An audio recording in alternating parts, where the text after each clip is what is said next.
publier les noms des collaborateurs. Madame, monsieur, bonsoir. Les Pays-Bas viennent de rendre publique une liste comprenant les noms d'hommes et de femmes ayant collaboré ou soupçonnés d'avoir collaboré avec l'ennemi pendant la Seconde Guerre mondiale. Chez nous, ça pourrait faire débat. Il y a d'une part des avis qui estiment que cela fait partie du devoir de mémoire. D'autres pensent encore que ça permettrait aussi d'en savoir plus sur ses ancêtres. Et puis enfin, il y a les opposants. Ils vont parler de prescription et de vie privée. Entre ces avis-là, David Brichard fait le point. Rinke Smedinga sait qu'il est le fils d'un homme qui a travaillé pour les nazis. C'est pour cette raison qu'il a décidé de faire les démarches pour consulter les dossiers concernant son père aux Archives nationales des Pays-Bas. Ik wil graag weten hoe het zat. En ik weet dat wat mijn vader me verteld heeft een incompleet verhaal heeft. Hij heeft gezwegen, hij heeft gelogen over dingen.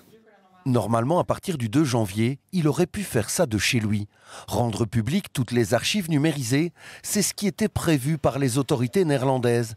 Mais elles ont finalement décidé de ne diffuser qu'une liste de 425 000 Néerlandais soupçonnés d'avoir collaboré pendant la Seconde Guerre mondiale. Une base de données qui passionne aujourd'hui des milliers de personnes.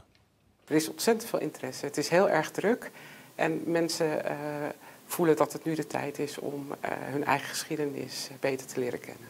En Belgique, ce type de recensement n'existe pas.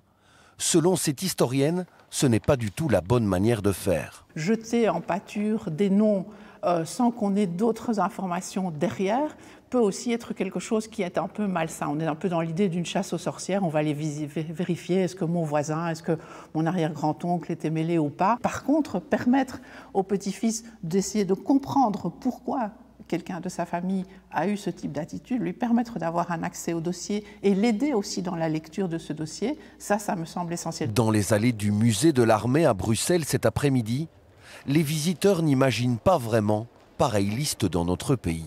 Je pense que c'est bien d'informer peut-être les descendants, de leur dire, voilà, on a trouvé ceci, mais le divulguer, si c'est accessible au plus grand nombre et à tout public, c'est peut-être pas nécessaire. Je ne connais pas forcément l'histoire de mes grands-parents pendant la guerre, mais j'ai pas envie de savoir qu'ils étaient collaborateurs. J'ai pas envie que tout le monde sache que mes grands-parents étaient collaborateurs s'ils l'étaient. Au niveau belge, un projet pour améliorer l'accès aux archives de guerre, y compris les dossiers de collaboration, est à l'étude, mais aucun changement n'est imminent à ce stade.